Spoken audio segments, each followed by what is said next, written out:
Oi, meu nome é Paula Castro, eu sou alergista e imunologista da Clínica Croce e hoje eu trouxe para vocês um tema super interessante, cheio de novidades, que é mais da área de endocrinologia, que é a obesidade. A obesidade hoje em dia afeta cerca de 40% da população mundial, né, nos adultos no caso. E aí eu trouxe o Dr. Gustavo para falar aqui com a gente e explicar um pouco sobre essa doença. Gustavo, bem-vindo. Pode se apresentar, fala um pouquinho sobre você aqui na Croce. Tá bem. Obrigado pelo convite, Paula. Fico muito honrado em fazer parte aqui de mais um podcast. O meu nome é Gustavo Koga, eu sou médico endocrinologista, me formei em Londrina, no Paraná. Minha família é de lá, eu nasci lá, mas eu fiz toda a minha formação aqui em São Paulo, então residência de endócrino eu fiz lá em Ribeirão Preto, na USP de Ribeirão, e atualmente eu faço doutorado aqui na Escola Paulista de Medicina na parte de osteometabolismo. Eu achei que você tivesse feito residência aqui na Unifesp. Não, não, só a Ai, parte que de doutorado. legal. Na verdade, eu fiz a residência lá em Ribeirão, aí pretendia fazer doutorado por lá, mas como estava na época da pandemia, pretendia voltar para São Paulo, meu professor me indicou aqui em São Paulo, então eu acabei voltando. Que legal. Então tá bom. Então vamos lá. Primeira Vamos lá. pergunta mais clássica e básica. O que é a obesidade? Acho que a primeira coisa que a gente falar é o que não é obesidade, porque existe muito preconceito ao redor desse tema. Então, obesidade, na verdade, ela não é uma falta de vergonha na cara, não é falta de vontade. A obesidade é uma doença crônica, ou seja, ela vai perdurar e acompanhar a pessoa ao longo da vida. E é uma doença associada com o aumento da gordura corporal. E isso que vai levar às complicações, porque esse aumento de gordura ele é inflamatório, ele causa uma inflamação subclínica. E por isso que a obesidade está associada com tantas outras doenças.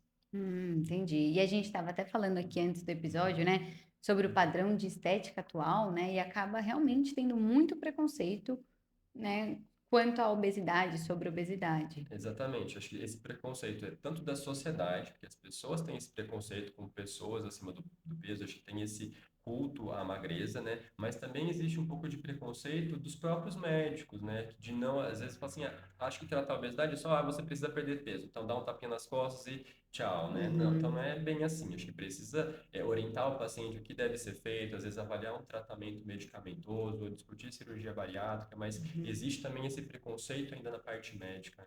Até uma... Ah, é, com certeza, né? Não é fácil, né? Só você Não, falar perde peso, né? exato. Realmente é um desafio para o paciente. Legal. E como que a gente classifica, então, o sobrepeso e a obesidade? Então, a principal forma de classificar é por um método que a gente chama de IMC, que é o Índice de Massa Corpórea. Então, pega o peso do paciente, divide pelo quadrado da altura e a gente vai ter esse índice. O normal é ter um IMC até de 25.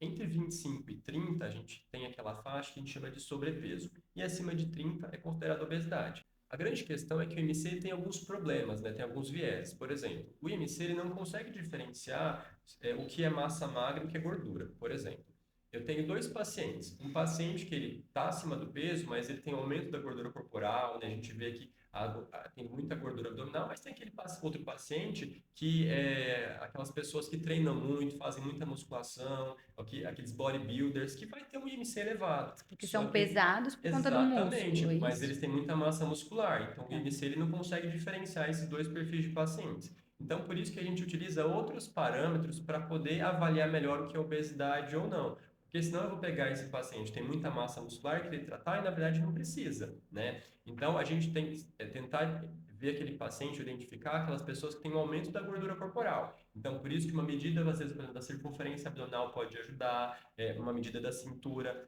Além disso, alguns exames também podem contribuir nesse processo. Por exemplo, o exame de bioimpedância, que ajuda a avaliar a composição corporal e fala o quanto a pessoa tem de gordura, o quanto é de massa muscular. Mas o exame padrão ouro para esse fim é o exame para avaliar a composição corporal por densitometria, né? Que é aquele mesmo exame que é feito para avaliar a parte dos ossos, né? Que a gente chama de densitometria óssea, mas é feito para avaliar a parte de composição corporal. Então, também pode diferenciar o que é massa muscular de gordura. Então ele acaba sendo melhor do que a bioimpedância, melhor do que esses outros Exatamente, métodos, é mais é um completo. método mais, tem uma acurácia melhor, né? Mas é um Legal. método que às vezes tem que investir um pouquinho mais, né? Não é tão fácil fazer, não é tão disponível, vai um pouco de radiação, então por isso que a bioimpedância que pode ser feita às vezes na própria consulta, aqui na clínica a gente tem, por exemplo, exame rápido, fácil, barato, então que pode ajudar a gente na prática E aí, clínica. normalmente, na sua consulta, você faz tudo. o IMC, a circunferência Exato, e a avalia a circunferência bioimpedância. abdominal, né, peso, aí vejo a altura, calculo o IMC. A bioimpedância não é feito na consulta, eu acabo solicitando, geralmente os Tá. pacientes, muitos pacientes eles fazem antes da consulta, né, por exemplo, eles vão retornar, então eles fazem antes, depois passam em consulta comigo. Ah, que legal. Mas aí você faz o conjunto, né? Que Exatamente, eu é o acho que melhor para avaliar. exato. Não adianta a gente pegar um parâmetro isolado e se basear naquilo, porque tem outros fatores que podem influenciar. Entendi. E o que que predispõe à obesidade? Bom, existem vários fatores. A gente fala que a obesidade ela é multifatorial. Então, tem uma questão genética envolvida, tem aqueles pacientes que têm uma predisposição, né? A gente sabe que a obesidade é uma doença poligênica, que é isso? Tem muitos genes que estão envolvidos nessa predisposição para ter obesidade. Mas né, nem todo mundo que tem essa genética acaba desenvolvendo obesidade. Então, por isso que tem os fatores ambientais. Então, hoje em dia, a gente tem um aumento da prevalência de obesidade e muito se deve a isso. Por exemplo, um estilo de vida mais sedentário, então as pessoas fazem menos atividade física, né? A alimentação influencia bastante, então hoje em dia a gente tem alimentos que a gente chama de ultraprocessados, que são muito calóricos e muitas vezes isso é a base da refeição de muita gente. Tem muito fast food, que também é muito calórico. Mas também tem a questão do sono. Então, quem dorme pouco ou dorme mal pode acabar influenciando o seu estímulo para aumentar o peso. Hoje em dia, tem muitos estudos avaliando a flora intestinal, que a gente chama de microbiota intestinal. Então, a depender do tipo de microbiota, porque essa flora intestinal muitas vezes é formada lá na infância, né? Isso pode predispor o paciente ou não a desenvolver obesidade. Então, a gente vê que tem essa associação também, né? Poxa, Então, que pois é, interessante. então tem muitos fatores que não só a dieta e a atividade física que Uhum. contribuem para o excesso de peso. A parte de ansiedade também Ah, com contribui. certeza, né? Então tem a questão do humor. Então, às vezes a pessoa está mais deprimida, a pessoa está mais ansiosa e às vezes acaba descontando isso na comida, né? Às vezes é Uhum. uma fuga. Da mesma forma que às vezes tem pessoas que depois de um dia muito estressante, assim, ah, não, hoje eu mereço. E É. acabam assim, ah, não, então eu vou comer uma pizza porque é gostosa, então vai comer um doce porque aquilo dá uma sensação de bem-estar, dá prazer. E só que isso, ao mesmo tempo, acaba consumindo muitas calorias e isso acaba predispondo a aumento de peso, então dificultando a pessoa a perder peso.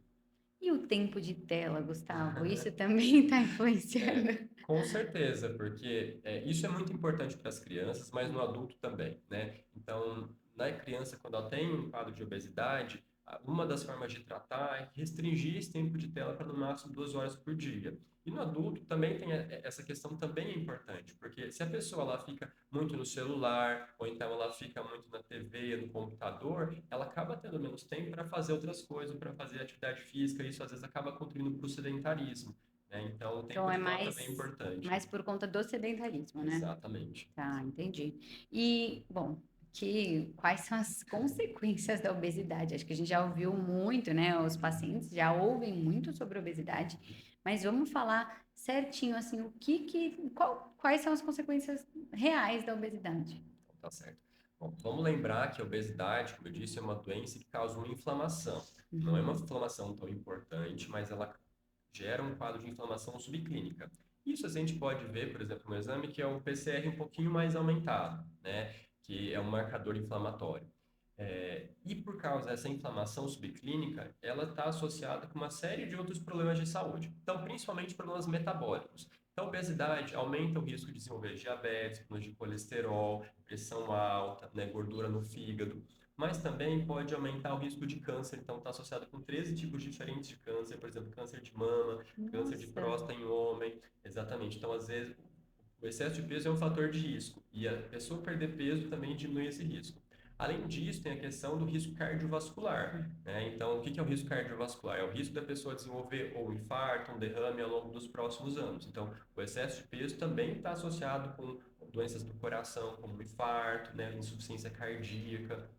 Então, ela está associada com uma série de problemas. Além daquelas quadros, por exemplo, clássicos, eu estou com dor no joelho e precisa perder peso. Então, a obesidade também está associada com a osteoartrose, com uhum. gota, é, também associado com Muita doenças coisa, né? psiquiátricas, como a depressão, a Hum. ansiedade, tem distúrbios de imagem envolvidos. Então, por Os isso que a estigmas, obesidade né, é também. exato. Então, a obesidade está relacionada com uma série de diferentes de de problemas de saúde. Então, por isso que quando a gente está tratando a obesidade, não adianta só a gente ir lá assim, ó, você tem que perder peso, tratar a medicação. Não, a gente tem que fazer, geralmente eu costumo fazer um screening. Então, vamos ver se o paciente tem alguma complicação da obesidade. E muitas vezes a gente trata a obesidade e esses problemas de saúde acabam melhorando também, né? Que legal. Então, é realmente assim, é uma doença multifatorial e a abordagem tem que ser multifatorial, né? Tem que ser Exatamente. para tudo, pegar um Uhum. pouquinho de tudo. Porque senão não adianta, né? Se você quiser, vou dar só um medicamento. E a parte psicológica, a É, ansiedade, se você não atuar nisso, também não vai isso. ajudar, né? O medicamento não vai ser o suficiente. Correto. Então, acho que a gente fala que tem um tripé no tratamento para obesidade, que Hum, é fazer dieta, fazer atividade física, avaliar a necessidade de uma medicação, mas a gente precisa trabalhar em conjunto com outras especialidades. Então, é importante uma nutricionista acompanhar em conjunto, um legal. psicólogo, né, o educador físico para orientar a melhor atividade física, porque não adianta a pessoa começar a fazer exercício, ou então a pessoa que está muito acima do peso, tem que ser acima de 40, né, e começar a fazer uma corrida, né, numa velocidade muito alta, porque daí ela pode desenvolver problemas, tem problema no joelho. Uhum. Então, acho que o tratamento da obesidade ele tem que ser feito em conjunto e é multidisciplinar. Que legal. E, bom, você falou, né? Mas todo mundo fala que a mudança do estilo de vida, né? Que a gente chama de MEV, Uhum. é o primeiro passo para tratar a obesidade, né?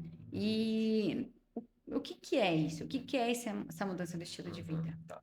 Então, essa mudança do estilo de vida é o primeiro passo, mas ele tem que trabalhar em conjunto com as outras coisas.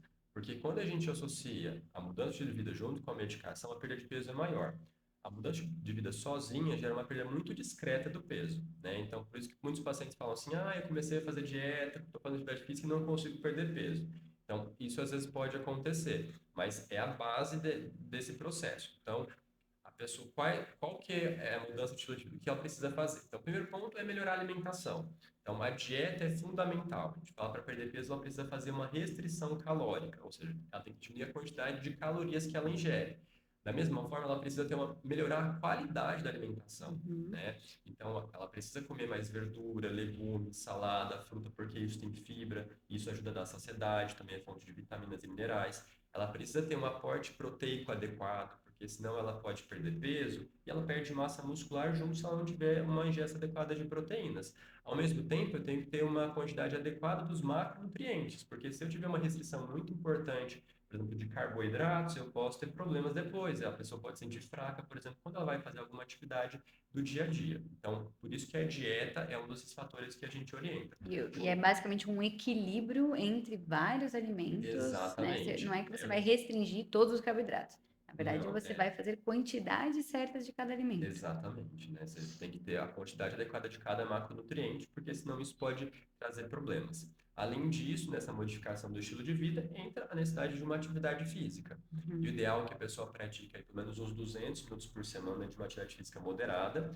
E daí sempre me perguntar, mas qual que é a melhor atividade física para perder peso, né? Então, o ideal, na verdade, é a pessoa associar dois tipos de exercícios. Um exercício aeróbico, como uma caminhada, natação, né, um exercício para queimar a caloria.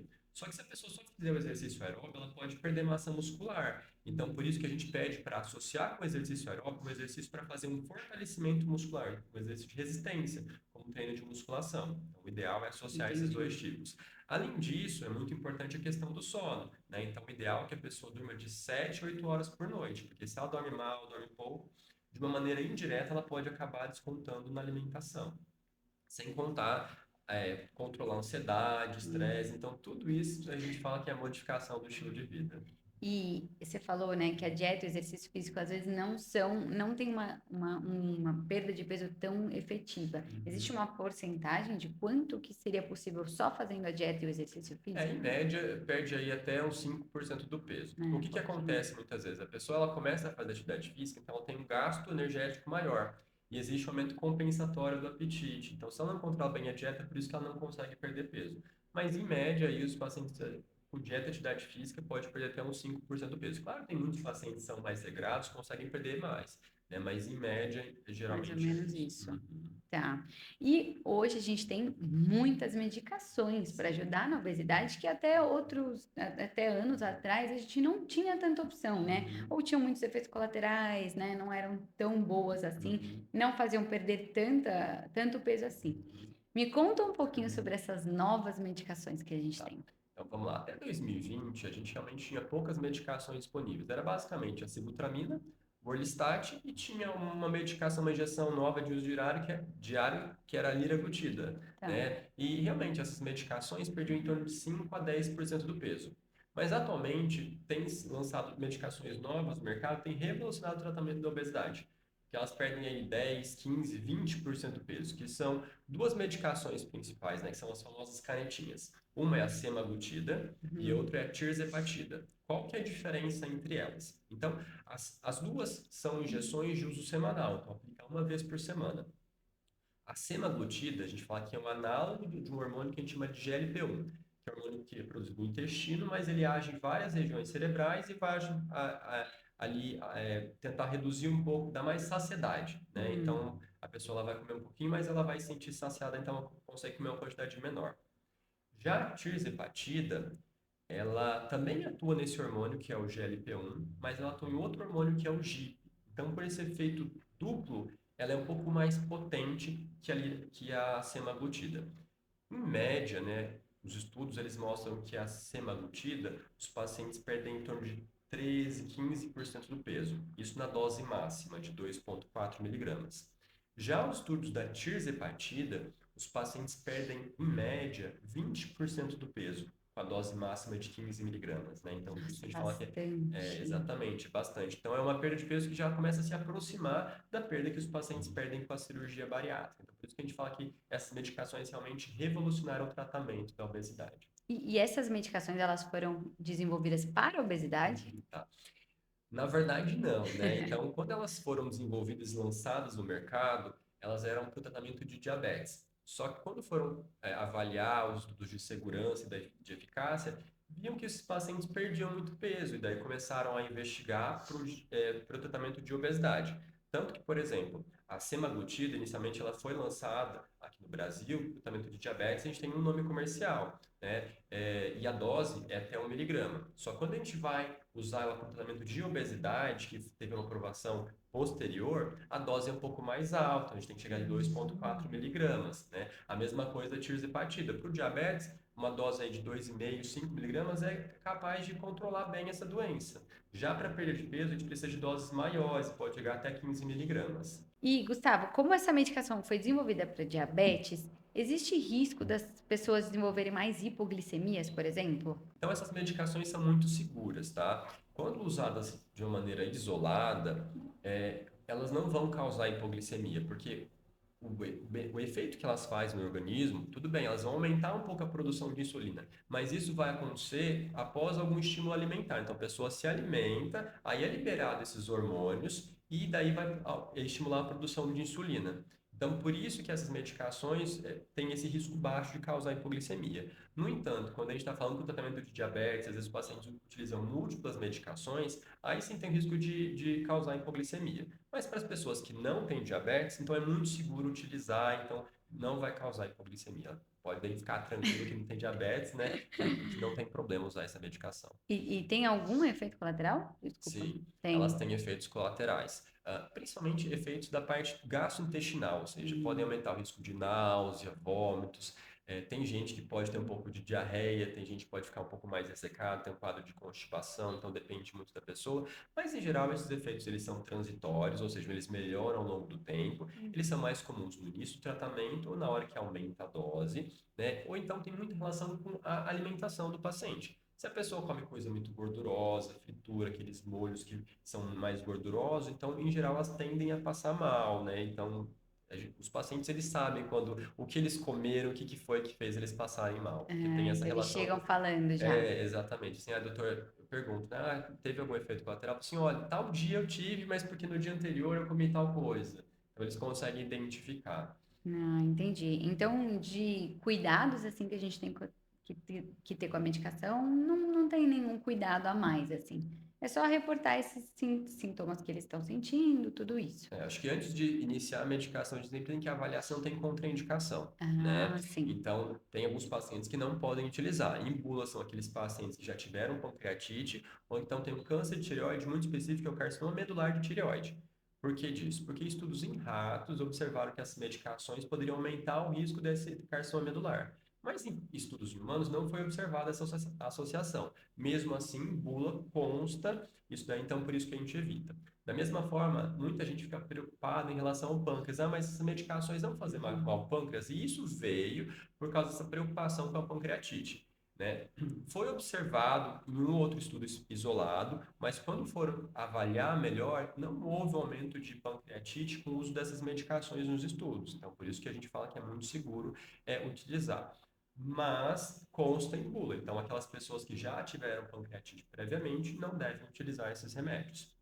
Bom, além disso, um outro cuidado que precisa tomar, principalmente com a tirzepatida, é que aquelas mulheres que utilizam anticoncepcional oral precisam avaliar outros métodos de anticoncepção, porque foi observado uma diminuição do benefício, da eficácia dos anticoncepcionais orais. Então, daí, se elas quiserem manter a longo prazo a tirzepatida, o ideal é trocar o método. Ou usar aquelas injeções trimestrais, ou então usar o DIU, né, que é o método mais seguro. Vale a pena lembrar também que com a perda de peso, há uma melhora da fertilidade. Então, se a pessoa não se prevenir e usar essa medicação e perder peso, ela pode engravidar. Então, por isso é uma outra questão que a gente Poxa, precisa não sabia orientar, disso. né? Então é mais pela absorção. Então, outras vias, por isso que você falou que outras vias de hormônio não. Provavelmente é pela absorção, mas o que chama atenção é que esse efeito em anticoncepcional oral é só com a tirzepatida. Ah, tá. Com a semaglutida não foi observado, então é mais seguro. Então, é um efeito específico dessa medicação. Então, eu não sei se é um efeito direto na absorção ou porque pode agir também naquela metabolização hepática das drogas, né? Então, acaba Sim. influenciando no nível sérico dos anticoncepcionais orais. Mas a gente sabe que tem essa ação, então quem usa tirzepatida tem que tomar cuidado com o uso da pílula oral. Poxa, que Né? interessante, legal. Agora eu queria saber um pouco sobre o seu programa de emagrecimento aqui da Tá Cross, certo. que é Então, super legal, pelo que você falou aqui. Nossa, estou super interessada em saber como funciona, porque acho que deve ser muito legal para os sim. pacientes. Então, a gente sabe que a obesidade é uma doença extremamente prevalente. Ao mesmo tempo, é muito difícil perder peso. E muitas vezes os pacientes, eles tentam perder peso sozinhos e acabam não conseguindo. Só que a gente acha que esse acompanhamento da perda de peso, ele tem que ser algo próximo. Então, a gente resolveu fazer um programa para que o paciente ele sentisse cuidado e fosse algo individualizado. Porque cada paciente é de um jeito. Até para orientar, às vezes, a atividade física, a gente vê o que vai tentando adaptar à realidade de cada um. Que é o melhor para cada um, né? Exatamente. Então a gente resolveu fazer um programa para ter esse acompanhamento mais de perto do paciente, né? Então ele vem todo mês, ele passa em consulta com o médico. Então, a primeira consulta a gente faz uma avaliação geral, vamos pedir exames, mas depois ele vai ter esse acompanhamento contínuo a cada mês. Além disso, entre as consultas eles vêm aqui na clínica pesar, porque a gente tem no sistema, a gente consegue fazer como se fosse uma calculadora, então a gente mostra a evolução de como está o peso. No início ele vem toda semana, mas depois de tempo ele vem a cada 15 dias, né? Então a gente tem o peso ao longo dos meses e a gente também faz bioimpedância seriada. Então, quando ele começa o programa, ele vai fazer um exame de bioimpedância, depois de 15 dias ele repete, depois da consulta ele vai fazer novamente, né? Então, para a gente Puxa, que realmente legal. avaliar esse processo e a gente conseguir dar uma orientação mais voltada. Então, mês a mês, a gente pode ver o que deu certo, o que não está dando certo, ó, precisa melhorar a dieta aqui, a gente precisa fazer mais exercício, essa medicação não está funcionando, então a gente consegue ter uma proximidade maior com o paciente. Poxa, que legal. Realmente é um contato muito próximo, né? Eu acho que é Exato. algo, assim, acho que uma dificuldade na obesidade é realmente isso. Você fica você sozinho tentando fazer todas as mudanças. Quando você vem no médico, olha a evolução, fica feliz com a sua evolução, o seu médico está ali do seu lado, está fazendo exame, vendo se está mudando, né? As consequências que a gente falou de aumento de colesterol, esteatose hepática.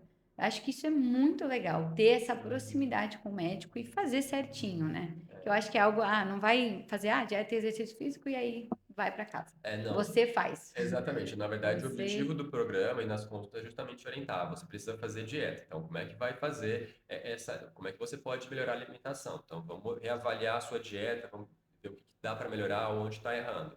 Da mesma forma, atividade física. Vamos tentar melhorar aqui, vamos tentar melhorar aqui. Então, por isso que é interessante o programa que a gente Nossa, consegue super legal. ter um acompanhamento mais de perto. Eu acho que isso faz diferença também. Já tem estudos mostrando que os pacientes que têm um acompanhamento com o contínuo, eles conseguem perder mais peso, eles conseguem manter o peso perdido depois, né? Que Então, também é algo difícil, né? exatamente. Perder peso é muito difícil, mas manter o peso que foi perdido é mais difícil ainda. Entendi, muito legal. Eu já até ouvi dizer que aqui o pessoal da clínica tá fazendo também, Eles tá estão super emagrecendo. animados, é. É, o pessoal tá animado aqui. Que bom, muito legal. Achei o papo super interessante, Gustavo. É bem legal. Acho que é um tema que ainda a gente tem muitas novidades por vir e eu espero que tenha mesmo, porque a gente sabe que a obesidade está só crescendo, né? Então Exato. você falou antes do nosso episódio que em 2035 quase metade da população mundial Exato, vai acho ter que em obesidade. 2020 era 42% da população mundial tinha obesidade, a previsão é que em 2035, 54% da população mundial tenha excesso de peso. Então, realmente, uma doença que tem uma alta prevalência. E acho que o jeito, né, é a parte da sociedade atual, né, as alterações da sociedade Uhum. atual, que é a dieta, É, ultraprocessados, sedentarismo, tá levando muito também a gente a ter mais mesmo, né? Então a gente precisa mudar. Não tem como ficar mais assim, exato. E né? ainda bem que hoje em dia, cada vez mais a gente tem medicações novas, e tem medicações novas em estudos, que estão, logo devem ser aprovados aí. Não no Brasil vai demorar um pouquinho mais, mas provavelmente vai ser aprovado nos Estados Unidos, que são medicações cada vez mais potentes para perda de peso. E as medicações são um benefício muito grande, mas um novo olhar sobre a doença, né? Parar de Exatamente. achar que a pessoa não quer fazer, não consegue fazer. Na verdade, é uma doença, então precisa ser tratado como tal, né? Exato, por exemplo, todo mundo vê a pressão alta, então toma um remédio, ela continua tomando a medicação. Então, por que não olhar a obesidade também como uma doença crônica que precisa ser acompanhada a longo prazo, né? Isso aí, muito legal. Agora eu tenho algumas perguntinhas que a gente costuma fazer no final. Não, bem rápida, assim, Hum, bate pronto, tá? Então vamos lá. Uma dica de ouro para perder peso. Já deu tantas, né? Tem acompanhamento com o endocrinologista. Perfeito. E um mito na endocrinologia? Ixi, tem vários, hein?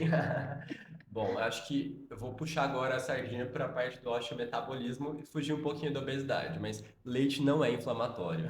Olha, importantíssimo, Sim, as né? Você pessoas. falou que a obesidade gera inflamação e eu fiquei assim, ai meu Deus, todo mundo fala dos alimentos Exato, inflamatórios. mas o leite não é inflamatório, muito pelo contrário, não tem nenhum estudo provando que realmente o leite ele causa inflamação e o leite é uma fonte importante de cálcio. Então, por exemplo, para aquelas pessoas idosas, né, principalmente mulheres na pós-menopausa, que têm problemas nos ossos, têm osteoporose, o leite é uma fonte importante de cálcio, o cálcio é importante para os ossos. Então, elas devem tomar, não devem parar por causa disso. Isso aí, perfeito. E uma prática que você gostaria que acabasse na endócrino? Eu posso responder de verdade o que eu penso. Pode, claro. Prescrever anabolizante para quem não precisa. Exatamente. Essa é uma prática Sim. difícil mesmo de aguentar. E uma atividade que você realiza e recomenda?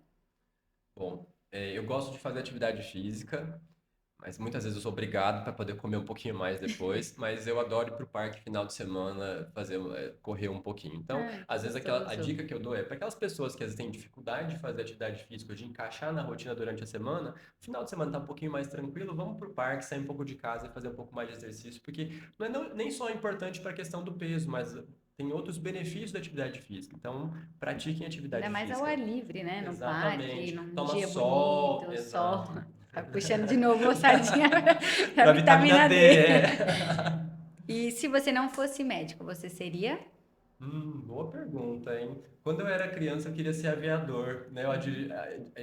Dirigir avião, porque eu via aqueles filmes, eu achava super legal ficar voando, né? Olha, Então, legal. Você ia ter um é, monte de viagem por aí, pois né? é, E uma recomendação de filme que você daria aqui? ainda estou aqui. Ah, muito legal, né? Muito Sim, bom. muito bacana. Então, muito bom, Gustavo. Muito obrigada por ter vindo. Eu acho que a gente ainda pode fazer novos Ah, episódios, com certeza. vários episódios diferentes, até sobre a parte de doenças osteometabólicas, que é o seu, né, o seu Sim. interesse aí Uhum. maior, e outras coisas da endócrino que a gente acaba vendo muito no nosso dia a dia, né? As doenças da tireoide, muitas outras coisas. Muito obrigada. Com certeza. Obrigado, Paulinha. Muito obrigado pelo convite. Foi um prazer estar aqui com vocês. Isso aí, gente. Muito obrigada por terem assistido esse episódio. Fiquem com a gente para saber mais conteúdos, tá? Sigam, compartilhem, curtam tá? É um episódio bem interessante, é uma doença muito prevalente que eu acho que é importante a gente difundir mais sobre o tratamento. Muito obrigada, até a próxima.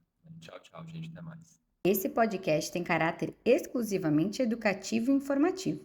O conteúdo não substitui a avaliação, diagnóstico ou tratamento médico. Em caso de dúvidas sobre sua saúde, procure sempre um profissional habilitado.